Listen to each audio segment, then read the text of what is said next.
how to fix Valorant packet loss problem easy and quick. If you want to fix this problem, all you need to do first just type here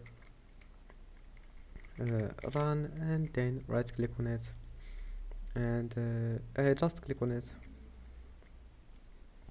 and now just type here services.msc and OK.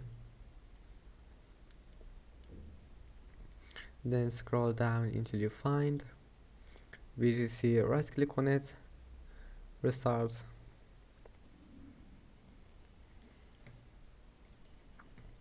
and now once you're here, type here update, check for updates, and now install all the updates that you can find here, and now that's it. Just restart your PC and you will find that your problem is fixed. And that's it for today's video.